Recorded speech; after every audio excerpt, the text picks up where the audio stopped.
Hello, Bob Wells here, and welcome to another episode of the Undercurrent Stories podcast, where we dive deep into the hidden depths of our world, one fascinating guest at a time. In fact, in today's episode, we'll be looking at how our world came to be, the origins of the universe, and how you and I are here today. Yes, a very big topic. We'll be talking about a little history of everything, from the Big Bang to you, which also happens to be the title of my guest's latest book, his first book, and so I'm delighted to be joined by Tim Coulson. Tim is Professor of Zoology and Joint Head of Biology at the University of Oxford. He has worked as an academic researcher and taught biology for over 3 decades, and he's published over 200 papers in scientific journals. Hello and welcome to Undercurrent Stories, Tim. Thank you for having me. Just one slight correction. I was Joint Head of Biology, but my sentence ended not long ago, and I'm now back focusing on research rather than running a chaotic department. Oh, right. I apologise for that. No problem. So, before we talk about that, I thought it was very interesting what your little bit in LinkedIn yesterday, I think it was, where you were saying about and I read it in the European, about the actual volume of insects that we seem to have had this year in the UK. I don't know whether it's throughout the whole of the world, but certainly here in the UK. Could you just elaborate a bit of that? Because I found that really interesting. Yeah, so this year we had a very, very warm spring, and that warm spring meant that it was good weather for insects. So that meant that a lot of insects, particularly things like aphids initially, did really well. And their numbers grew because there's still quite a lot of water in the soil. So plants were growing quickly. That was good for aphids. They were able to get through their generation time. So they live their life quite fast. And the warmer it is, the faster they can breed. And then, of course, that meant there's a lot of food for predatory insects. So we started to see lots of things like ladybirds and then wasps. So it's actually been a really, really quite a fabulous year for insects. And that's really nice to see because the last few years we've just seen steady declines in insect numbers. Now, 1 year is too early to say whether that's a reverse. But, people have been writing and telling me that, they're starting to see more insects on their, car bumper plates and windscreens and what have you. And, insects are important for the world. They do play important roles in pollination, but also the predatory insects sort of keep numbers of pest insects at bay. So I thought this was a really positive thing. And, one of my roles is I'm the science and environment correspondent for the European. So I thought that would be a nice thing to write about. It's very interesting. And I concur in what you said about the insects or dead insects on windscreens and bumpers. Very true. And I think I mentioned that I got a couple of ladybirds that I managed to take away from the Hoover's path yesterday, which was excellent. There's a lot of ladybirds around this year. There really are. I know you've got your own podcast, I noticed. So I do. We've Science of the Times. It hasn't been going for very long, but it's good fun. We're enjoying it at the moment. Yeah, it's quite an eclectic range of topics within science that you do, isn't there? We try and pick on topics that are sort of in the press or someone's got a book out about them recently. So, and we just focus on topical science. So a mixture of biology, chemistry, physics, earth sciences, etc. Yeah. Really, really enjoyed the book. Thank you. I'm glad. Yeah, thanks for reading it. It is quite a broad range of topics I cover. Perhaps it was overly ambitious, but I enjoyed writing it. I wrote it for myself, actually, because I didn't know what I was going to do with it once I had written it. Yeah. But I got really lucky in that I got an agent and she got a deal for me. So it was a bit of a gamble. Well, it certainly paid off. I read it while on holiday, and I was asked before I went, have you got any light reading you're going to be doing? Well, the history of the world since the Big Bang and how we came to. Oh, really? But I think the big takeaway from me, and this really is a big one, is that it joined a lot of dots up. Yeah, that's what I tried to do, I think, because, I'd been thinking about this for a long time, wanted to know what science could tell us about why we exist, and had been reading very, very broadly. And I thought, well, why not try and tell what happened in chronological order? So that's what I attempted to do. But it's a big topic. It is, and I learned so much researching it and writing it. Yeah. Okay, so before we talk about the book, and your life as a professor and now a writer, could you just please tell us a bit about yourself, your life's journey, and how you came to write a book about us. Yeah, so I grew up in a little village outside Cambridge. I think I'd always been a science junkie. My parents tell stories about taking me to the seaside as a toddler, and I'd stand there staring at the sea and then ask, why does it go up and down, looking at the waves? And I think I've always been interested in trying to understand the natural world.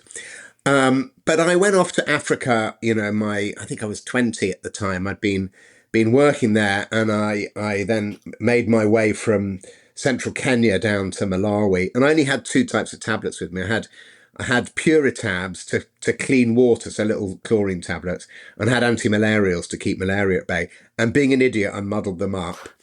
Cut a long story short, I ended up getting sick from unclean water. I didn't keep my malaria tablets down that I'd dissolved in that water. I was ill for probably a week, and during that time I must have got bitten by a mosquito that carried malaria. I ended up pretty ill in hospital. Actually, I made it back to I just got back to the UK, got rushed into hospital. They eventually worked out it was malaria. They treated me, and they said their next attack would have killed me. So I thought, what do I want to do with my life? I've got a lot of my life ahead of me. I'm lucky to have made it. I didn't die. What do I want to do? And I decided I'd become an atheist at this point. I'd been brought up at, in Church of England schools. My mother in particular was quite religious, but I decided that wasn't for me. Religion wasn't for me. So I decided that I wanted to try and understand what science could tell us about why we exist. And amazingly, that remained with me. Life intervened. I had to get a job. I got married. I had kids. I got divorced. I got remarried. But then during the pandemic, which we spent a year of in Australia, I thought, if I don't write this up now, I'd been telling friends I'd write a book. I thought, if I don't write this book now, I'm never going to do it. So I did, and I wrote it for me. I wanted to know whether I could do it, but I got very lucky in that I got a fabulous literary agent who then got a deal with Penguin, who published it. Yeah, there's some great reviews from some fairly famous and well-known scientists in the book, which is great. Obviously, it's a huge amount to talk about. The book covers vast themes such as physics, chemistry, consciousness. It goes into the belief in deities, philosophy. It's a lot of stuff. But one of the things that I'm very keen to talk about is, and you were quite, I wouldn't say forceful, but I think you wanted to make the point at the beginning of the book was about the scientific method. That's right. So yeah. What I was going to say was, for any listeners that don't know about it or perhaps have heard of it, could you just explain what that is, please? Yeah. So my aim in the book was sort of, rather than tell the story of scientific discovery about how we know what's going on, I wanted to try and say where science is at now in terms of all the things that had to happen from the Big Bang for us to be here now having this conversation. And so because I was telling what science had found out, I thought it was necessary to explain the scientific method. And the scientific method is how we go about finding out facts. And actually, we're all scientists at heart. And the scientific method is really just a way of formalizing what we do in everyday life. So we might see something, we might think, or we might see a problem. We might think, well, how can I solve that problem? And it might be, something, incredibly simple, like this door is falling off. How do I go and fix the door? And you think, oh, well, I'll give this a go. I'll try this to fix it. And you'll go and try that, and perhaps it doesn't work, but you've learned something. So then you come up, you take what you've learned, you think, okay, that didn't work. Let me try taking a different approach. What will I try next? And science is like that. It's just formalized in the fact that, we try and get many observations rather than just sort of one bit of trial and error. And we try and come up with experiments. So we make some observations, we come up with some ideas. We then come up with ways of testing those ideas, so doing something a little bit different. And each time, whether it's a successful experiment or an unsuccessful one, we learn a little bit. Now, the other thing that science involves is sometimes we'll then try and write down what we've learned using maths. So we'll write down mathematical equations, and those mathematical equations provide a description of the world, but we can use those equations as well to come up with new ideas and new hypotheses to test. So basically, science is just what we do in everyday life to try and get by and work out how things are working and to do things a little bit better. But it's just been formalized, and it's got a bit of maths involved. Yes, I thought it was a good introduction to the book, just to sort of show that everything is tested rigorously, and That's that's it. what you And do as scientists. that's right. And of course, some bits of science, I'd say, are more mature than others. So I think particle physics, which is the simplest bit of science, is still pretty complicated. We've got a really pretty good set of theories. They're not perfect, but a good set of theories. When you get down to sort of why each of us behave the way we do, that's kind of much harder to prove. And I try and weave Yeah. that through the book as well. Yeah, you do. And I think another important part of the book for me was the question that you had at the beginning was, and I have to get this word right, the first word I can get. Did the universe start in it, and did the world come in a deterministic way, or was it stochastic? Could you just go over that, please? Yeah. So if something is deterministic, it's entirely predictable. Now, it doesn't mean that we necessarily know the rules that allow us to predict it. But what it would mean is if we were able to create universes, and we created each of those universes in exactly the same way, and then we ran the clock forward, they would each develop in identical ways. So if our universe was deterministic, it means that 13.77 billion years ago, when the universe formed, it was inevitable that you and I would exist and we would be having this conversation today. And some scientists, some physicists believe that's true. And they actually believe it for a very good reason. I don't go into details in the book, but through something called quantum entanglement, which is the behavior of very, very tiny particles that do odd things that we don't fully understand. But there's another group of scientists who say, well, actually, no, it wasn't inevitable that we would be here. We have won the cosmic lottery, so to speak. There's been a lot of luck involved. But then one of the questions is the universe, has a set of rules, and what scientists try and do is understand those rules. The question then is where does that luck, where does that chance come from? And actually, once again, the place where we would look for that luck is at the behavior of tiny particles, and try and understand how that, what goes on at the very, very tiny scale, might cause luck at the scale of planets forming and life getting going and us being around. Okay, so if we go back 13.77 billion years ago, we have what is called the singularity, which, if I get this right, is almost like let's use an example of a pinprick of light, but massive amount of heat and energy in there. Is that right? That's right. A minute amount.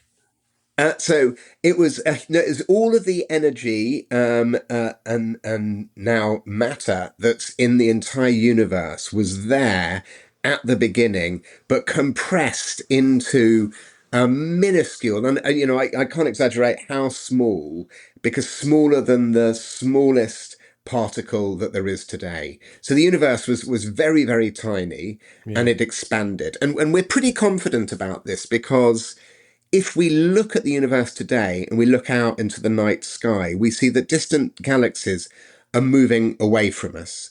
And actually they're accelerating. But if we then run the clock backwards, so we build a model of the universe backwards, we come to the realization that it must have started much smaller. And the theory of the Big Bang is it started as a pinprick, and there's some mathematical models of that. And those models make some predictions about what the universe today would look like, and particularly a type of very ancient radiation called the cosmic microwave background. And so when we looked for that, we found it there. So that's pretty good evidence that the universe started as a singularity. We don't know why it started. We don't know what was there before. We may never know that. There may be some things that science can't answer. But we're pretty confident it started as a pinprick of energy, and it has grown from there. And in our neck of the cosmic woods, we have developed intelligent, sentient beings. Well, you've kind of answered the obvious question that I was going to ask, and probably everybody who speaks to you was going to ask is, if there was this tiny pinprick thing, which has been suggested, I accept that the universe is expanding, and mathematically, 100 years ago it was slightly smaller, et cetera, et cetera. So therefore maths would say that it's going to go back to practically nothing, just a little pinprick. Then the questions I've got are, okay, so what was there before the pinprick? When did the pinprick come? What was outside the pinprick? And then another little question as an extra bonus is, do we know if there are any other universes?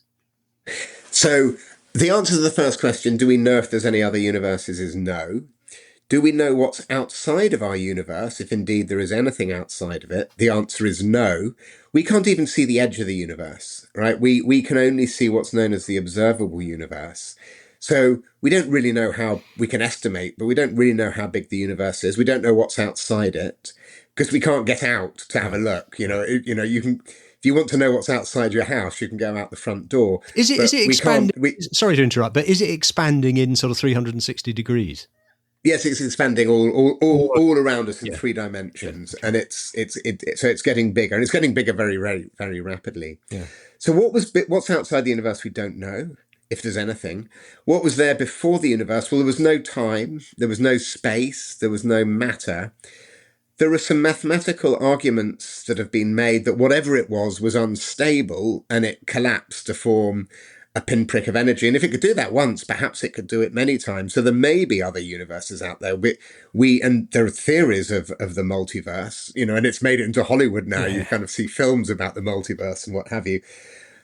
There are some people who have suggested there are ways we might be able to detect other universes, but it's beyond our capabilities at the moment. So the answer to your question is, as far as we know, we're the only universe, but we can't actually look very easily for others, and we don't know what was outside it. But we're pretty confident that our universe has been around for nearly 13.8 billion years. And do we know, obviously it's expanding at a huge accelerating rate. Do we know, say, when it was half the size of what it is now? Yeah, so I don't know the answer to that off the top of my head, but it will be... it will be a few million years ago, and that's something that could be calculated. The rate of expansion is increasing at the moment, so it looks as if the universe is getting bigger faster. Yeah. So even though the universe is 13.8 billion years old, it was probably half its size.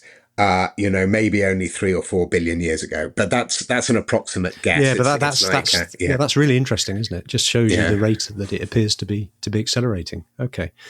Now, one of the things, or 4 of the things that I found very interesting was that once the pinprick sort of set all his energy, we had these 4 fundamental forces, and those four fundamental forces then created matter. Is that right?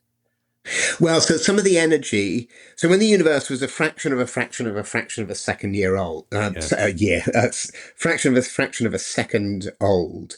What happened was some of that matter turned into fundamental particles, things called quarks and electrons, and at the same time that happened, we saw emergence of the 4 fundamental forces that determine how that matter behaves.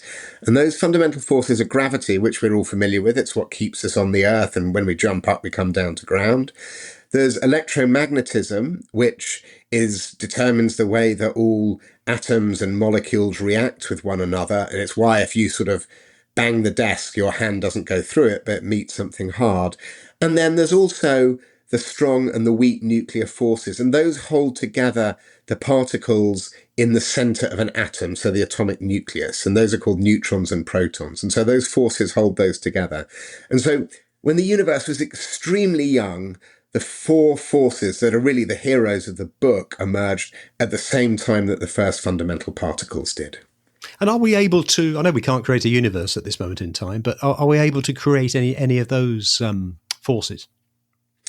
We can't create the force. Well, what we can do, so we can't create new forces out of nothing. That's not possible. No. But at things like the Large Hadron Collider at CERN, what we can do is we can take atoms or atomic nuclei, and we can accelerate them to very, very close to the speed of light, something like 99.9999% of the speed of light, and we can crash them into one another. And when we do that, they break apart, and we can detect the particles that are produced when that happens. So that allows us to see things like the quarks, but also something called the Higgs boson, which was many of your listeners will possibly remember that was discovered a few years ago. And that was important because science had predicted that this particle should exist. They built the CERN collider. One of the reasons was to identify, to see whether they could find the particle. And they did find the particle, and it was where they thought it would be, which is a real demonstration of the success of science, because they predicted something tiny was there. They built the world's biggest machine to look at it, and then they found it, providing further support that the models that had been created were correct. Have you been to the Hadron Collider?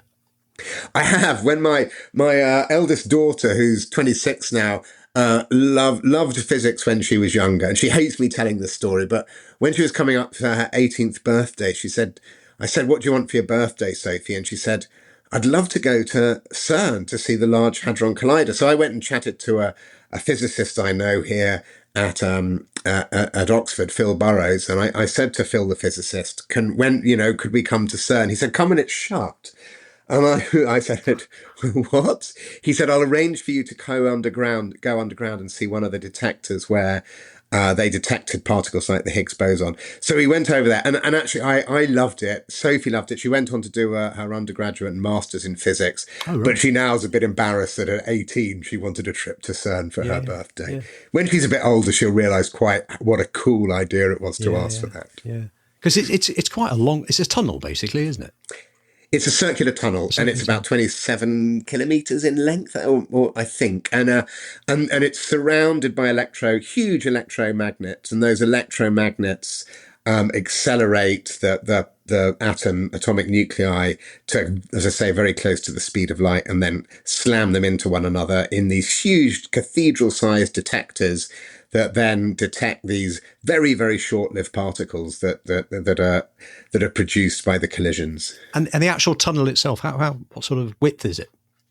Oh, so the tunnel, when you're in the tunnel, the tunnel is a bit like a tube tunnel, but the actual bit where they're accelerating the atoms to is a tiny, tiny little kind of tunnel that goes round it. So, but all, in order to get down there, and all the electromagnets that kind of generate the force fields, the electromagnetic fields that accelerate these atoms, that they take up quite a lot of space. It's absolutely fascinating. What's their next goal?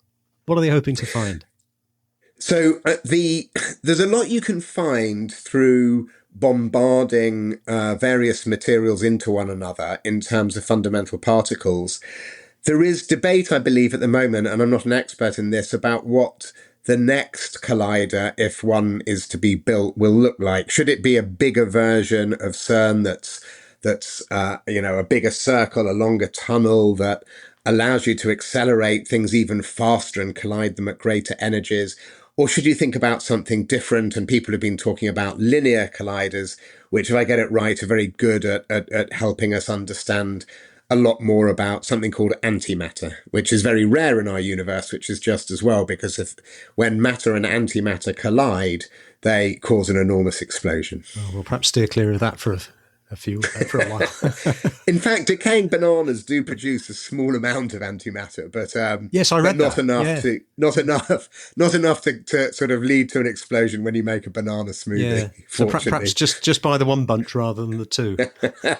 I think we'll be fine, however many you buy. I'd hate to spread alarm. Right. So from bananas, we're back to the four fundamental forces. And they're responsible for producing the planets and matter. Is that right? Eventually. So what happened is... I know I've skipped a few billion years. Yeah. Well, so very quickly, what happened was those quarks formed things called protons and neutrons when the universe was 380,000 years old. Those combined with electrons to form the first atoms of hydrogen and helium. They then collapsed to form the first stars. These first stars were massive. When they died, so the first stars didn't have any planets. because to build planets, you need other atoms and molecules. When those first stars died, there's a huge amount of energy produced and involved. And when those stars died, they produced atoms of heavier elements, so things like oxygen, carbon, nitrogen, and iron. And then the second generation of stars formed, and stars are formed primarily of hydrogen with a helium core. But when the second generation of stars formed from kind of disks of dust, the heavier atoms of the heavier elements that had formed molecules of water and carbon dioxide and sulfides, and even some larger molecules that become the building blocks of life, they started to coalesce or accrete, so gravity pulled them together, and you got the planets forming. So in our solar system that formed about 4.6 billion years ago, we have the sun at the center, and then we've got 4 rocky planets and 4 gas giants further out. So the rocky planets include Earth and Mercury, Venus, Earth and Mars, and then going further out, we've got Jupiter, Saturn, Neptune, and Uranus. And when I was younger, there was a planet called Pluto, but that's been downgraded to a sub-planet these days. Yes, I always remembered Pluto as the furthest away planet. But that's right. Yeah. So I guess we've covered the physics part. Now we get into the chemistry part. Before biology, and that's what I like about this book is the way it brings all the physics, chemistry, and biology. They all follow each other, don't they? They do. Thanks for that. That's kind of you to say. So, could you just tell us a bit about the chemistry side of it? Because now we're talking about gases and the formation of oxygen and stuff like that. Is that right? That's right. So when the universe was young, you'd only got hydrogen and helium. Helium doesn't really like a little bit of lithium. Helium doesn't really like to react with much. It's known as a noble gas. It's very stable. Hydrogen will join with another hydrogen atom to form H2, the gas hydrogen that we're familiar with. When the first stars died, you ended up with these heavier atoms of these heavier elements, and that means they've got more protons in their nucleus, more neutrons in their nucleus, and more electrons. And it means that some of those are much more reactive. So you've got things like chlorine, which is reactive. You've got sodium, which is highly reactive. They come together to form salt, table salt. And the way that atoms interact with one another is through the electromagnetic force. And essentially the key thing is that they share electrons, and they can share electrons in various ways. They can sort of swap them, or they can actually share them. And they form things like ionic and covalent bonds, they're called, and hydrogen bonds. But what that means is life could then make the universe could then make a lot more complicated things than it could when it was young. So we could make things like water, and we could make carbon dioxide. And carbon is particularly important because carbon is one of those, it behaves in a way that you can form quite big molecules of strings of carbon atoms in the center of it. Sometimes they form rings, sometimes they form long strings. And then combined with things like hydrogen and nitrogen and oxygen, you're able to make what became the building blocks of life on Earth. And so many of these molecules are actually made in space. They weren't made on Earth. And we know that because scientists have been able to send spacecraft to meteors and space rocks, land on them, collect a sample from those and bring them back to Earth. So this happened a couple of years ago on a rock called Bennu. The spacecraft went, it did a touch and go maneuver where it grabbed some material, it came back to Earth. The material it grabbed was kept in a very isolated, container, came back to Earth. Scientists were able to open it up, and they were able to find many of the building blocks of life on that meteor, which is really quite remarkable because that tells us that it's not just on Earth that the building blocks of life exist. They appear to exist certainly, throughout our solar system, and presumably much further afield as well throughout the galaxy, and likely in other galaxies too. Hi, it's Bob here. Just a quick interlude. Hope you're enjoying this episode. And if you would like to hear more interesting interviews, we have over 150 episodes to date with many fascinating guests talking about a wide variety of topics, which include music, history, philosophy, fitness, food and drink, adventure, contemporary culture, and many, many more. I'm sure there's something that you'd really enjoy. So all you need to do is just visit undercurrentstories.com or search Undercurrent Stories in any of the podcast platforms. And now back to the show. The building blocks of life. I mean, that's probably our next. We're fast forwarding a little bit on this, but we've only got time to do so much. The building blocks of life is very interesting, isn't it? I mean, my understanding, really, to summarise it, is that life formed when the conditions were right, with chemical activity, and then the formation of sort of membranes, and this had to take place in such a place as near a volcano. So that's right. So we don't know yet. We can't make life, or we haven't made life in the laboratory. In recent times, actually, even since the book was written, there have been some pretty amazing breakthroughs where we're able to sort of create building blocks of life in the laboratory, but we haven't been able to make protocells. But what we do know is what had to happen for life to get going. And you need molecules that are able to make copies of themselves, assuming the right building blocks are there. You need energy to run those chemical reactions where molecules make copies of themselves. And then for cells to form, so cells are the building block of all life, whether it's bacteria or plants or fungi or animals. In order for those cells to form, those chemical reactions need to be enclosed within a membrane. And it turns out that chemical reactions where some molecules make copies of themselves are not particularly rare. They're not super common, but they're not particularly rare. Life is like that. So DNA, the building block of our life, of all life on Earth now, is able to make copies of itself. That's what life is all about.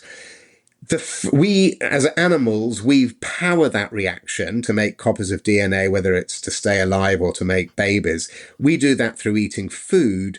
The first life would have relied on highly reactive chemicals, and those highly reactive chemicals came from volcanic activity, almost certainly. Whether it was in the deep oceans, the shallow oceans, or on hydrothermal plains on land is not yet known.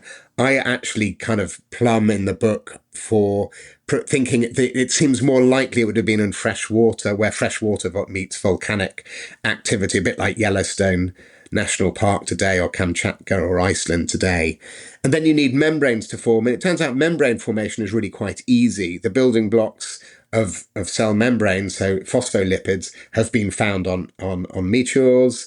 And when you put them in water, these membranes readily form. So each of the three steps can happen quite easily, but we don't know how they came together. We don't know exactly what happened or how that came about, but we're getting closer and closer. So, who knows, in the next decade or two, we might work that out. Yes, you mentioned that in the book. So this would be scientists actually creating and producing some sort of life. That's right. And certainly they can produce little kind of cellular things that look a little bit like cells that are able to break in two and make copies of themselves and grow. But they have to provide at the moment. They have to provide the actual building block. So it's not been done from volcanic activity quite yet. So, but we're getting closer with every. Yeah, I mean that sounds quite close in as much as they can actually make copies of themselves just by having all the having the right environment. Yeah. It's certainly a step in the right direction. Yeah. That's absolutely right. So we're getting closer, and it's an area of very active research. So it's an exciting area of science at the moment. Yes. Yeah, and I suspect there's research going on in places where we don't know what they're doing, but they're doing it. Perhaps. Well, certainly, I mean, the nice thing about a lot of science is, not all of it, but a lot of it's funded from the public purse. And that means that scientists like me, when we collect data and write papers, we have to make the data available. And of course, there's some military grade science going on that we don't know about, and in all sorts of places that probably can't be released. But I suspect that attempts to make artificial life is probably not done for military reasons. No. I suspect most of that's in the public domain. And do you personally know any scientists that work in this particular field of research? I do. There's some at Oxford who work in this. There's some chemists and some biochemists and some biologists as well. But there's people all over all over the world. I know a chemist over in Israel actually a little bit, and he's thought very deeply about this. I was chatting to him just the other day. Yeah. And do these people actually believe that it will happen? Yeah, I think so. I mean, you know, as I said, they're they're really making breakthroughs, Yeah. and it's on the so life is just complicated chemistry. Yes. And it's really just trying to work out what the circumstances were that bring those things together. So when can you go from the non-living to the living? You know, it's there's no life force out there that we've discovered that makes things living.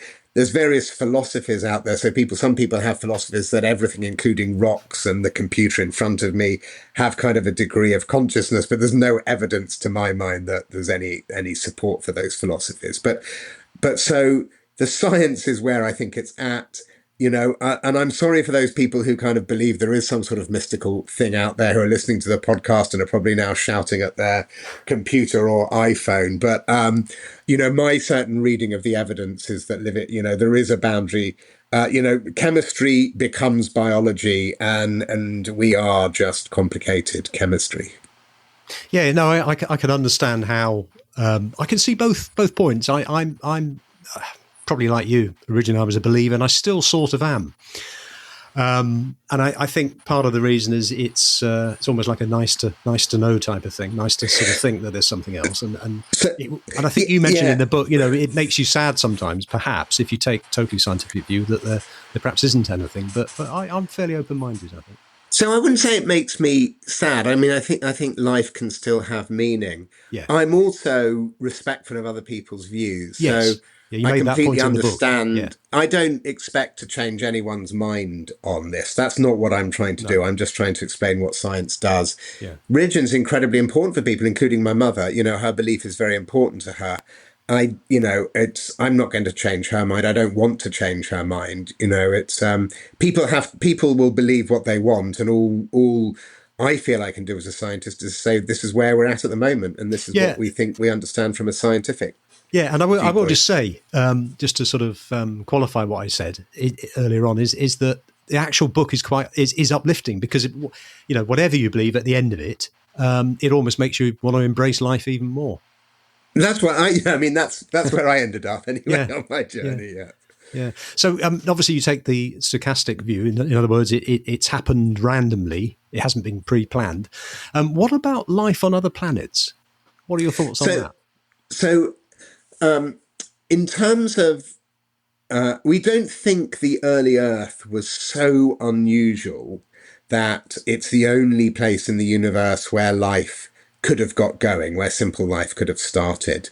And I think that although we don't know the exact conditions when life got going yet, my feeling from talking to people for around the book and reading around it is that probably most scientists believe that simple life gets going reasonably frequently. I don't want to put a number on it because we haven't found it.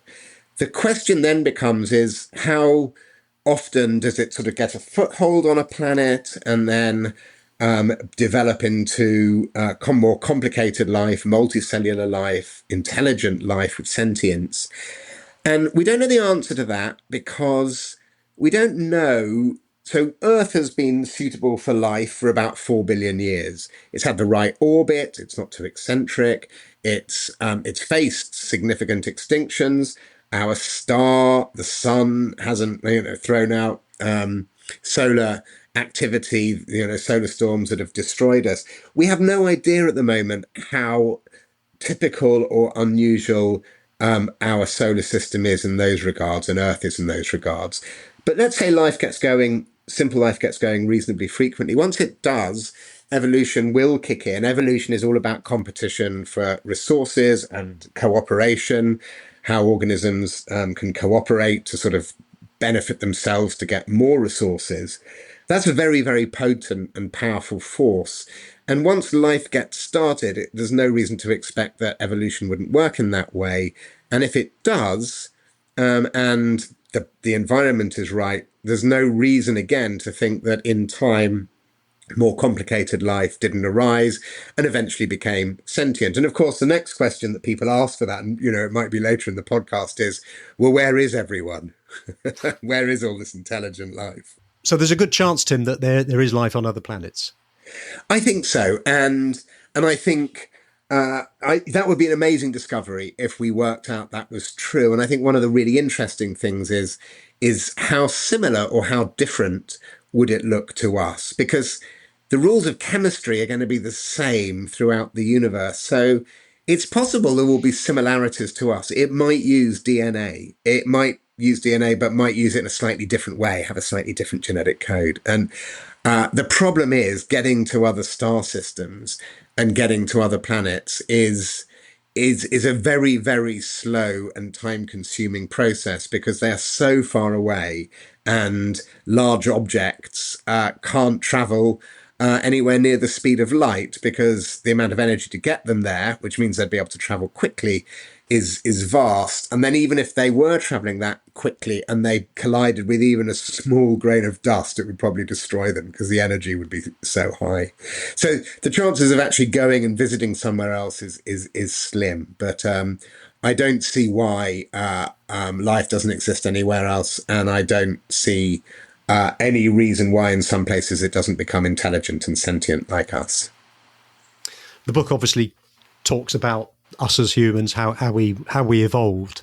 We haven't got time to talk about all that at the moment, but one thing I would just like to touch on is how life evolves in terms of, I can't remember the word that was used, but there's a word that describes once life forms, there's lots of evolving going on within it, which then progresses and progresses. It almost amplifies a bit like the universe does, accelerating.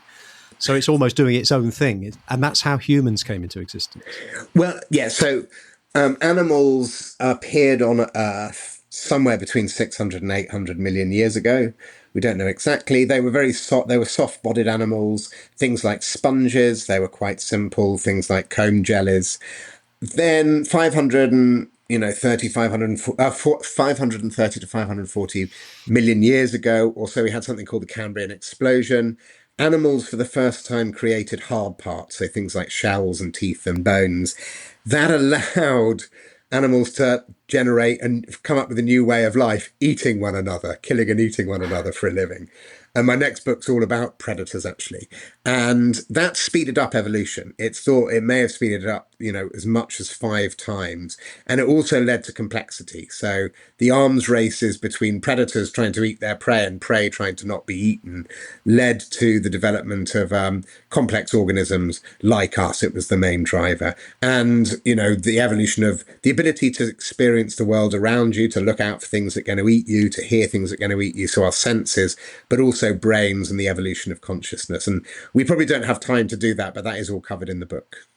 Yes, it is. The consciousness part was really interesting. And then it sort of gets into, if people become conscious, they then start believing in deities and stuff like that. And, it's fascinating. So one thing I didn't put in the book, but I was chatting to a chap called Robin Dunbar the other day, and he's written a book. You might want to get him on on your podcast. He's fantastic. He's written a book about how did religion start and why does it persist? And he actually makes arguments that religion has evolved from animist beginnings through to monotheistic faiths. And as it's evolved, it's allowed humans to live in bigger societies and generate bigger civilizations. So his argument is, whether you believe in religion or not, it's probably played an incredibly important part in our development. Yeah, positive and negative. Yeah, yes. If we've got any listeners who, and I'm thinking, doesn't have to be younger ones, but if they are younger and they want to almost look at a career where the science subjects, the main themes, physics, chemistry and biology are all holistic. They're all in one. What would you suggest to them? Oh gosh, I mean, it's very difficult to do. So, I'm now 57. I think I wrote the book when I was 54, something like that, in that year. And I'd been thinking about all the sciences for a long time. It's very difficult to go and study a general science degree at university these days. You need to specialize. I guess what I would say is the universal language of science is maths. So it does help to be able to be mathematically literate. And I know that a lot of people find maths difficult. They found it challenging. I wouldn't say I'm a particularly good mathematician, but I'm fortunate in that I can read mathematical equations. So that helped me sort of delve into the physics and the chemistry and the biology. I think, though, not everyone's going to be interested in writing a book like the one I did. Hopefully, they'll be interested in reading it. I think the real joy of being a scientist, and I still get a kick out of this, is thinking about or doing something that no one has ever done before, and thinking of an experiment that might find out a little bit of new knowledge. And I still get a great kick when I discover something, however trivial, and something that maybe no one else has ever thought about or no one else ever cares about. That increasing human knowledge is just is so exciting. We have to write our work for publication. Every time you get a paper come out, you see your paper in print. That's always a great feeling. The downside is sometimes, people read it and are critical and it doesn't get into print. You have to go and change it. It's called peer review. So there are pros and cons, but I love doing research, but I also enjoy teaching. I love teaching the students that come to Oxford. I think they're incredibly smart kids. They're the next generation of scientists and philosophers and politicians, and it's a real honour to be able to teach them. To be a scientist, you've got to be imaginative. You've got to be prepared to make errors. You know that not everything's going to work, and you've got to be prepared to get frustrated sometimes when your prized hypotheses prove not to be true, but you've still learned something. I think that's helpful for listeners. And just to backtrack a little bit, you mentioned there about the kick you get out of, finding something out, however little it is, but furthering our knowledge. Have you got any examples of something that you've personally done that you're proud of? It was quite a mathematical thing. I'd been wrestling. I'd been very interested. Well, so I need to give a bit of context first. So ecology and evolution are closely related in the fact that organisms adapt over generations to the environment that they experience. And that environment might be other organisms in the environment. It might be the weather, it might be availability of water, all of those sorts of things. But the field of ecology, which was sort of understanding about how ecosystems are put together, how animals and plants interact with one another, was very different from the field of evolution, which is all about genetic mutations and how organisms evolve over time and why eyes and taste and what have you evolved. And it was long thought that ecology worked quite quickly and evolution happened much more slowly, but that they were linked.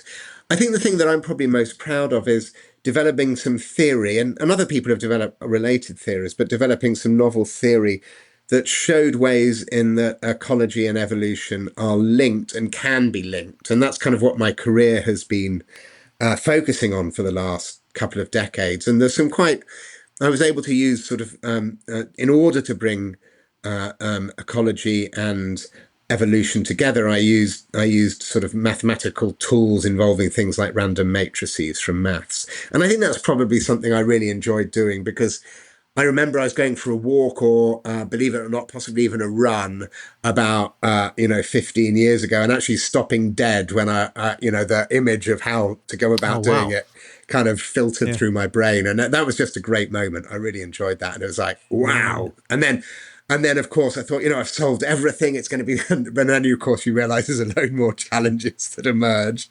A scientist's job is never done. No, it sounds a fantastic career.